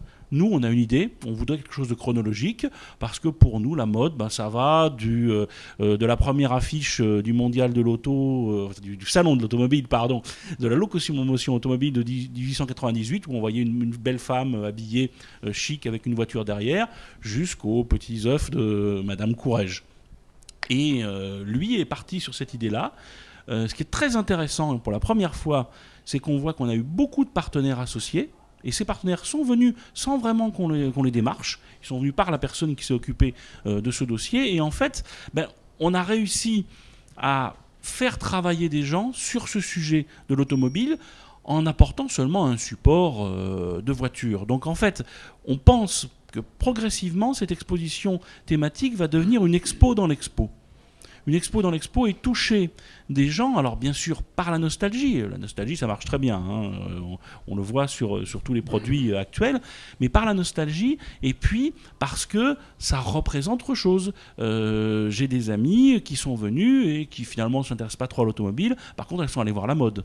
Et du coup, bah, on a fait passer un message. On voit très bien que l'automobile est dans la société. Donc pour être plus court, je dirais que peut-être que nous, constructeurs, et au CCFA, on est coupable. On a vu l'automobile un peu trop en marketing, alors pire en statistiques, ce qui intéresse quand même pas grandement la population, alors qu'il faut trouver d'autres ressorts pour présenter cette histoire de l'automobile. Jean-Louis, je vous interpelle sur ce que vient de dire François. La transmission de l'automobile, pour que ça passe bien et pour qu'on raconte une histoire de l'automobile elle-même ne se suffit plus, ou ne suffit plus. Ah ben je pense qu'il faut toujours expliquer, il faut toujours... quand on a la chance d'avoir pu lire des informations, avoir des témoignages. Je pense que tous ceux qui sont ici, ils connaissent l'automobile et il faut faire partager. C'est à mon avis le rôle de tout pédagogue ou de tout auteur. On est là que pour transmettre en fin de compte. Et je pense que imaginez un gamin aujourd'hui d'une dizaine d'années devant une traction avant, sincèrement, il ne voit pas ce que c'est qu'une cette grande masse noire. Je pense que oui, nous devons en fin de compte expliquer ce que signifie. Je crois, il y a une lecture, il y a une lecture de l'automobile à apporter. Et pas seulement, elle ne se suffit quasiment plus à elle-même. On évoquait le musée Schlouf tout à l'heure, où j'évoquais le musée Schlouf tout à l'heure en excusant la présence d'ailleurs de son président qui devait être de son directeur général qui devait être avec nous aujourd'hui. Et tu disais, il y a peut-être un problème de transmission. C'est parce qu'ils font que de l'automobile ? C'est parce que le musée de Beaune ne faisait que des camions de pompiers? Alors depuis peu associé au comité scientifique de ce musée, j'en vois un peu le fonctionnement. D'autres ici dans la salle le connaissent encore mieux que moi. Moi, quelque chose en tant que pédagogue, exactement le même propos que celui qui vient d'être tenu à l'instant. J'ai été désespéré lorsque j'ai appris qu'au musée, parmi les budgets sabrés par l'opérateur privé, ce monsieur n'est pas là, directeur, donc on peut le dire d'autant plus, avait été sabré. Mais a été sabré le budget scolaire, ce qui me paraît une catastrophe. C'est-à-dire que le musée stagne, je pense à 170 000 visiteurs par an, et peut-être même moins, et il y avait 40 000 visiteurs scolaires, donc des classes. Et on est tous plus ou moins parents, on sait qu'un enfant qui va visiter quelque chose avec sa classe, sa grande fierté sera d'y retourner avec son frère, sa petite sœur, sa famille. Là, on est vraiment dans ce que j'appelle moi le chaînon manquant et le chaînon manqué. C'est-à-dire qu'au bout d'un moment, la rupture générationnelle, elle intervient. On ne sait plus ce que c'est qu'une traction avant, parce que l'objet il ne suscite plus de curiosité. Et là, c'est la dimension profondément humaniste de l'objet automobile. C'est-à-dire qu'évidemment, il faut l'associer à d'autres choses. Les expositions thématiques, moi je commence par les expositions thématiques quand je vais au Mondial, parce que ce sont celles-ci qui sont les plus intéressantes. Et je vous invite à aller au LUT, parce que c'est vraiment très sympa, il y a des trucs absolument terribles, vraiment très bien, même quand on connaît l'automobile. Et donc, de surcroît, c'est le récit qui va avec, c'est le petit diorama qui vaut peut-être pas cher, mais enfin qui est sympa, qui montre qu'on s'est investi culturellement dans l'objet. Donc c'est ça qui est plaisant. Et le relais auprès des jeunes générations, je pense qu'il faut absolument l'entretenir. Et un musée qui a une vocation nationale, il a le défaut d'être à Mulhouse. Mais c'est aussi un avantage, parce qu'a priori, il y a l'Allemagne juste à côté. Donc ça pourrait être un musée dont l'aura pourrait être bien plus grande. Il faut réfléchir, il y a des solutions qui ont été envisagées, une antenne parisienne, enfin quelque chose qui fasse sentir que l'automobile participe de la culture nationale. Et en tant qu'historien, on est bien placé pour le savoir. Là où la grande œuvre qui a été inventée par un historien français, Pierre Nora, les lieux de mémoire, la grande œuvre qui vise à d'une forme de patchwork, juxtaposer les points qui participent d'une identité qui est forcément complexe, contradictoire, tout ce qu'on veut, mais enfin ce qui fait qu'on est des bons Français ou des bons Allemands ou des bons Italiens. Bien, chez les bons Allemands, il y a la Volkswagen. Chez les Italiens, il y a l'autoroute du Sud, il y a la Fiat 500. En France, cette œuvre historiographique n'a fait aucune place à l'automobile. Et pourtant, il y a des grands historiens. On aurait pu penser à un article de Patrick Fridanson sur la 4 chevaux. On aurait pu penser à un article sur Roland Barthes, les 2 chevaux. etc. Mais on est évidemment là démunis devant l'absence d'une culture entretenue. Et les historiens ont aussi, de ce point de vue-là, leur part de responsabilité. On va refermer ce volet sur les musées, sur la transmission, c'est raconter l'histoire avec les musées. Tu évoquais Mulhouse. Un musée à Mulhouse vaut bien un musée à Pantin, donc pourquoi pas. Voilà, autant que ce soit à Mulhouse, au moins c'est un petit peu exotique. Quand on raconte l'histoire de l'automobile, on raconte également l'histoire de l'automobiliste, chose que vous avez, François, comme toi Mathieu, au début de cette table ronde, vous évoquiez l'automobilisme, donc le conducteur en fait partie, l'histoire de l'automobiliste, et là, l'histoire de l'automobiliste, c'est Thomas. La voiture, là on parlait de la voiture qui ne bouge pas, très souvent, dans les musées, c'est ainsi. Là, dans le récit, quand on parle de l'automobiliste, la voiture, elle bouge. Et on retouche à la société qu'on évoquait tout à l'heure. Ah bah oui, on voit l'utilisation de l'automobile dans le cinéma. Ah là, c'est des années 50 aux années 70, il n'y a pas un grand film. film populaire ou film d'art et d'essai qui n'utilise pas la voiture dans la trame du scénario. Voilà. C'est un personnage quasiment principal. Que ce soit chez Lautner, chez Lelouch ou chez Godard, dans des cinémas extrêmement différents, à l'automobile, c'est l'élément central. Aujourd'hui, ça fait bien une quinzaine d'années que je n'ai pas vu un film où l'automobile existe pleinement. Hein. On est plutôt à l'ère du piéton. Voilà.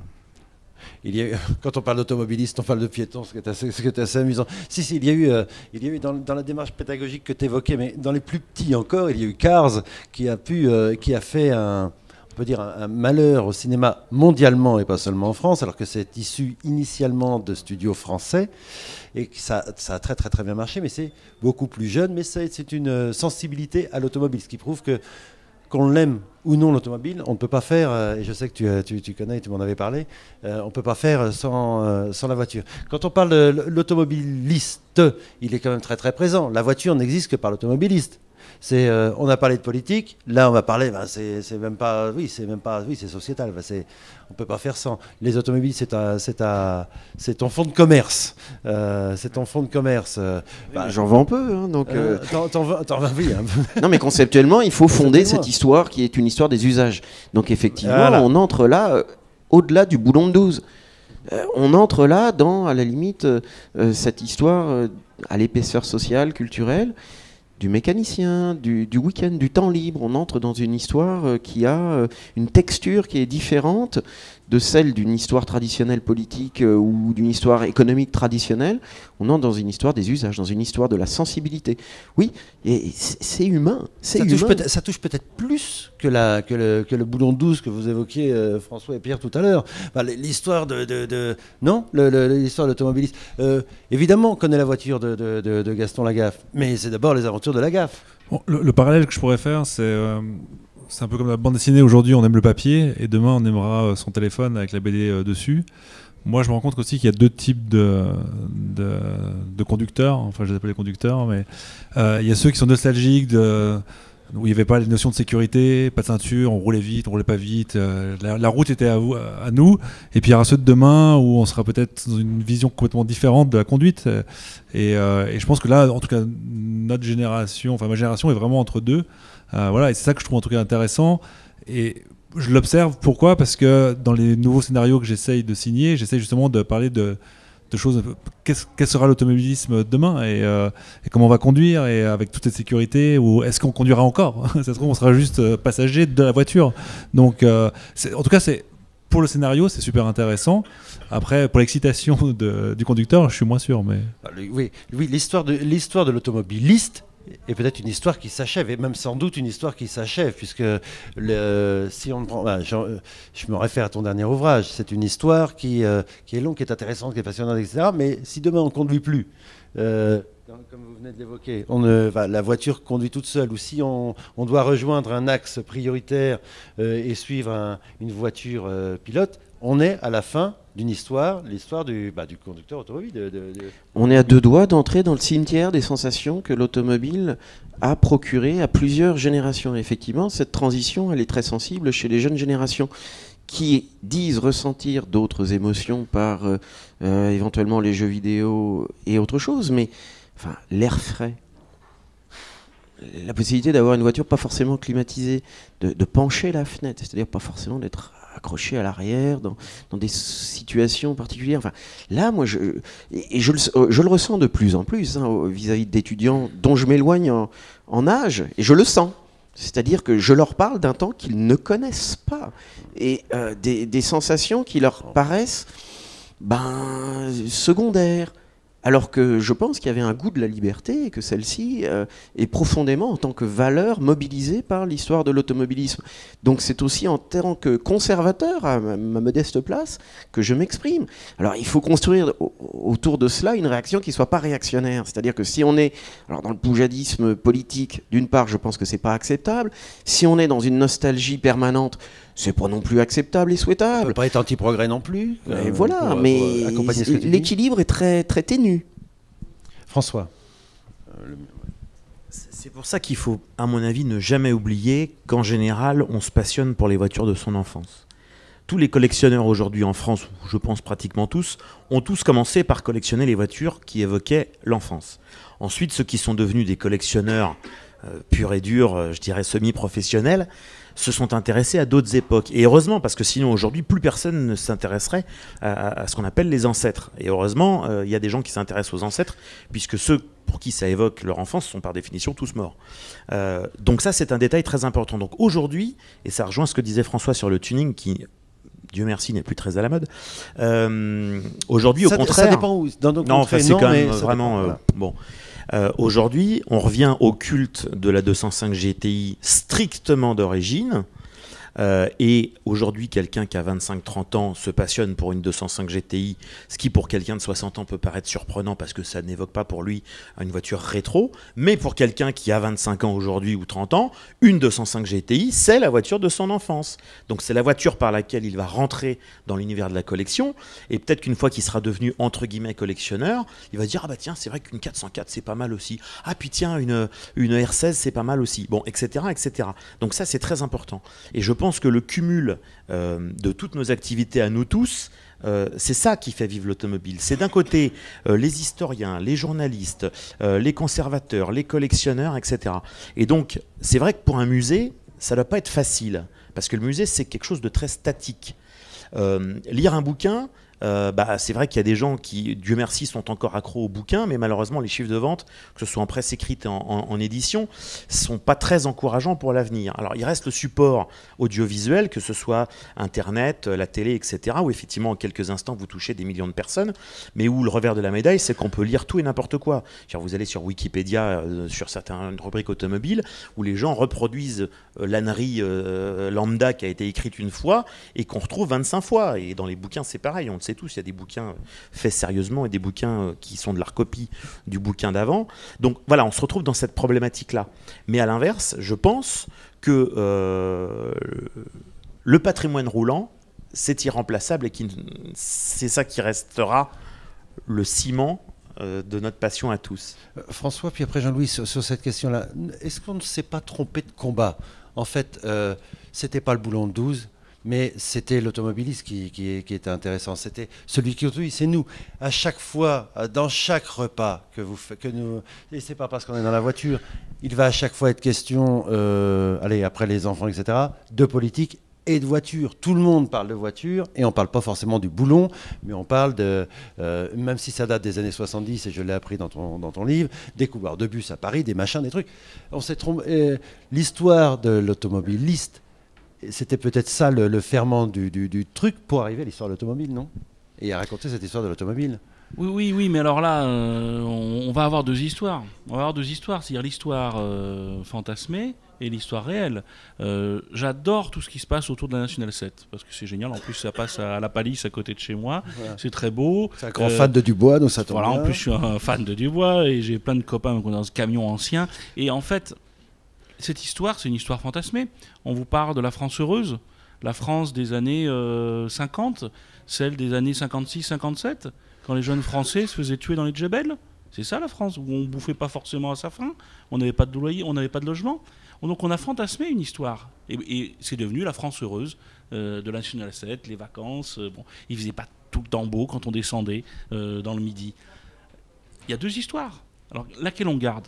On garde l'histoire réelle, où ça va être comme un petit peu moins drôle, ou alors on invente cette histoire. Je crois que ce qui est important, et là vous êtes un peu en train de le décrire, c'est que peut-être que par le passé on avait une histoire assez cloisonnée, une histoire écrite, une histoire dessinée, une histoire fabriquée, des gens qui mettent la main dans le cambouis sur les voitures, et cette histoire était cloisonnée. Peut-être que maintenant, grâce aux moyens actuels, à nos réseaux Internet, nos réseaux sociaux, on peut regrouper tout ça et essayer d'avoir une vision un petit peu plus plus globale de l'histoire. Alors, un musée restera un musée et n'aura pas forcément un mécène généreux. Je pense à certains musées aux États-Unis.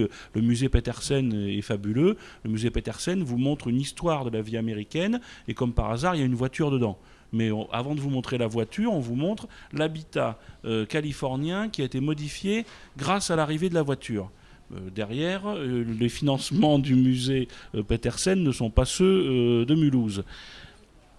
Ces choses-là qui existent dans nos musées, peut-être qu'elles peuvent servir à un prof qui a une classe d'enfants et qui veut montrer quelque chose, la vie dans les années 30, eh bien on va utiliser le musée qui est à côté parce qu'un collègue lui aura dit tiens, si tu veux travailler les sujets, va donc au musée de Mulhouse que tu connais pas, tu verras, il y a une voiture, tu pourras leur parler des gangsters, ça leur fera plaisir, ils verront une traction et derrière tu pourras parler de ton sujet. Donc je pense que ce qui est important maintenant, c'est que on décloisonne toutes ces histoires et le CCFA est là pour ça, pour aider au maximum et qu'on essaye de communiquer entre nous. On achète toutes les BD auto de chez Paquet, on en parle, par exemple. Jean-Louis, sur ça, sur le fait qu'on se serait éventuellement trompé de combat entre l'histoire de l'automobiliste, puisque l'automobiliste aime ça, raconte, et pourtant ne se passionne pas toujours pour l'automobile et délaisse les lieux de patrimoine. Je pense que c'est la même histoire. L'automobiliste, il est au cœur évidemment de l'automobile et je pense que quand on étudie bien cette industrie et ses produits, on s'aperçoit que les produits sont faits quand même pour ses usagers, pour ses conducteurs. Quand on voit l'arrivée de la femme dans l'automobile comme conductrice, quand on voit l'arrivée des jeunes, c'est-à-dire l'émergence de la deuxième voiture, on s'aperçoit qu'on est très attentif chez les constructeurs sur cette société qui change. Oui, je pense que toutes les histoires se mêlent en fin de compte. Et oui, il faut décloisonner, tu as raison là-dessus. Tu partages ça, Thomas? Les histoires se mêlent de la voiture, du conducteur, etc. On peut être optimiste aussi pour la voiture ancienne. Hein. Les constructeurs, alors peut-être un petit peu plus les constructeurs étrangers, intègrent dans leur marketing une grande partie de ce qu'on appelle le oldtimer, le classique. C'est un argument de vente aujourd'hui. Hein. Chez Porsche ou chez Mercedes, vous achetez une 911 et on vous refait l'histoire de la 911. Vous allez acheter le SLS, le AMG GT, on vous refait l'histoire du 300 SL, porte-papillon. Donc eux, alors peut-être que ça concernait uniquement le haut de gamme, mais j'en suis pas sûr. Ils se servent de cet argument-là nostalgique et nostalgique et technique, parce que quand on achète une Fiat 500 aujourd'hui, en voilà, effet, on se rappelle que je sais pas, notre mère, notre père avait une Fiat 500, mais là on est plus sur le marketing, mais on est aussi sur le conducteur. Tu voulais parler sur le conducteur, sur l'automobiliste, puisqu'on se souvient pas de la clé du boulon de 12 qui était dans l'auto, mais on se souvient de l'évocation de la voiture d'alors. Tu voulais intervenir, François? Juste dire un truc par rapport à rebondir sur ce que dit Thomas sur la Porsche 911. On retombe sur ce qu'on disait tout à l'heure sur les marques allemandes, sur le patrimoine, sur la culture du patrimoine allemand, etc. Moi, dans tous les bouquins que j'ai écrits, celui qui a fait le plus gros carton, c'est pas un bouquin sur Citroën, même si les bouquins sur Citroën en tant que marque française, il faut reconnaître que le mot Citroën reste magique et que ces bouquins-là se vendent bien. Le bouquin que j'ai le plus vendu, c'est un bouquin que j'ai écrit sur la Porsche 911, qui a été réimprimé 4 fois. Donc voilà, il n'y a pas de mystère. Mais à l'inverse, il y a un bouquin que j'ai pas écrit mais que j'ai édité sur la Monica là qu'on a vu sur les trucs, qui me donne quand même une petite note d'espoir. On a quand même fait un bouquin sur une voiture faite à 28 exemplaires. Donc bon, quand on a fait le bouquin, on m'a dit mais toi t'es complètement siphonné, tu vas nous imprimer un bouquin sur une voiture faite à 28 exemplaires. On en a vendu presque 1 millier. Et je suis beaucoup plus fier de mon bouquin sur la Monica dont j'ai vendu 1000 exemplaires pour une voiture faite à 28 exemplaires que sur effectivement des bouquins que j'ai adoré faire mais qui sont des bouquins sur des sujets... Et sur le réseau Chardonnay, l'histoire du réseau Chardonnay, ça faut quand même être assez pointu. C'est un peu le boulon de 12 et Chardonnay, c'est une autre époque, mais c'est vrai que Chardonnay a fait jusqu'à 1% du marché français, ce qui pour un importateur privé est quand même très remarquable. Mais c'est une autre époque. C'est une époque où la distribution n'était pas la même et c'est quelque chose qui aujourd'hui n'est absolument pas économiquement reproductible. Est-ce que demain, nous raconterons encore des histoires, l'histoire de l'automobile? Bien sûr. Ne serait-ce que parce que ceux qui ont 25 ans aujourd'hui et ceux qui auront 25 ans dans 25 ans, voilà, c'est perpétuel. Ce que disait Pierre tout à l'heure, si on ne conduit pas, et ça va être le tour de table final, un peu comme, c'est soit ça, soit comme au cirque, on se met à chanter et à courir autour de la salle. Donc je préfère qu'on fasse plutôt un tour de table parlé, si ça ne te dérange pas. Est-ce que demain, et là c'est assez sérieux, comme disait Pierre, vu l'évolution de l'automobile, vu l'évolution des modes de mobilité, est-ce qu'on parlera encore, est-ce qu'on racontera encore longtemps l'histoire de l'automobile ? Mais moi j'en suis sûr, et comme on a eu le film de Klapitsch sur l'auberge espagnole, j'attends le film sur les amours en autopartage. On va la voir forcément. Voilà, donc le conducteur, voilà, et je sens très bien le scénario qui va monter. Donc on aura une nouvelle histoire d'automobiliste, une ambiance avec une voiture. On en reparlera, mais je suis prêt à parier dessus. On va voir avec l'éditeur. Est-ce que vous c'est bon, j'ai piqué l'idée là. Voilà. C'était ma question, donc c'est bien. C'est bien. Non, on parlera encore d'automobile longtemps. Oui, on parlera toujours simplement après d'une façon différente, je pense. Mais il y aura toujours l'amour de la conduite. Je crois que ça, même si demain il y a des voitures effectivement qui pourront conduire toutes seules, il restera toujours l'amour de la sensation de la conduite qui, je vois pas par quoi on peut la remplacer aujourd'hui. Cette sensation de dire là j'ai le volant, je tourne. Enfin, ça c'est à mon avis, cette magie-là, elle peut pas disparaître. Jean-Louis, l'histoire de l'automobile, outre les travaux que vous entreprenez comme Mathieu Destination, assez réduit de chercheurs qui vont encore plus loin ou qui vont différemment ou qui s'appuient sur ces travaux pour eux-mêmes travailler, est-ce qu'on parlera d'automobile ? Bien sûr, je pense que je voudrais bien être là dans 50 ans pour voir... Mais vous êtes invité ? Oui, pour voir les gens parler du pique-nique Dacia d'il y a 50 ans. Voilà, comme on a autrefois parlé du jour G, du jour Gordini. Vous avez deux idées là, Pierre. Puisque toi, tu as déjà répondu à la question, donc hors de question de t'entendre trop. Est-ce que tu écriras un dictionnaire... Pas sur le pique-nique Dacia, je crois pas. Un dictionnaire élégant de l'automobile, élégant de l'automobile dans quelques années. Est-ce que ça sera toujours, est-ce que ça marchera avec, je sais pas, la Google Car qui n'a pas de volant? Moi, j'y crois pas. Mais par contre, perdureront toujours les belles voitures. Voilà. Oui, la nostalgie, le c'était mieux avant. Qui sont exceptionnelles. On se retournera toujours devant une DS, une 300 SL, une Ferrari 250, tout ça. Une œuvre d'art comme ça, c'est indémodable, c'est intemporel. Mais voilà. C'était les voitures d'hier. Oui, mais bon. Je pense que dans 50 ans, ces voitures d'hier, elles seront finalement encore dans l'esprit des gens. Oui, j'espère en tout cas. Est-ce que on pourra entendu la question répétée 4 fois. Non, mais je vais la faire. Est-ce qu'on pourra lire Défense, illustration d'un automobilisme républicain à la fin du XXIe siècle, signé Mathieu? Ça veut dire que l'éditeur éclairé aurait réimprimé le livre, parce que j'en ai pas épuisé beaucoup, mais celui-là, il est épuisé. À la fin du XXIe siècle. Oui, à la fin. Non, j'ai rajouté un truc dans D'accord. le titre. Non, je rebondis à ce que François, puis son voisin, et puis le pique-nique Dacia qui a été évoqué, sous-tendent comme idée. C'est l'idée de la convivialité automobile. Et là, ça, je pense qu'on est sur une valeur forte, intouchable. Celle-ci ne va pas disparaître. Et de même qu'il y a des bébés Erasmus, il y aura des bébés Blablacar, effectivement. Il y aura cette lignée qui est profondément amoureuse. Et alors, on racontera peut-être pas forcément le pique-nique Dacia, en tout cas peut-être pas forcément Thomas Morales, mais peut-être s'intéressera-t-il au pique-nique à Chantilly de Patrick Peter, qui est venu le présenter l'autre jour, à ces journées de dimanche élégant à la campagne. C'est quand même le même amour que ces gens partagent. Ce qui est très très amusant, c'est que c'est quand même un symbole de liberté et d'individualisme, l'automobile, et tu viens d'évoquer le côté commun de l'automobile et le partage que génère l'automobile. Pour l'image de l'individualisme, c'est assez...